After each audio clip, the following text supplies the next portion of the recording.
এই সেই Russell viper, বাবা খুবই ভয়ানক।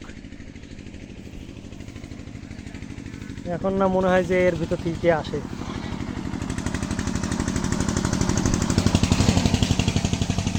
যেটা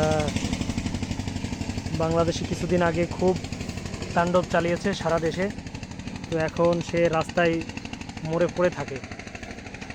তো আর বেশি পাশে না যাই, বলা যায় না এই ঝোড় জঙ্গল থেকে আবার এসে আমাদের আক্রমণ করতে পারে। ভাই চলো চলো চলো।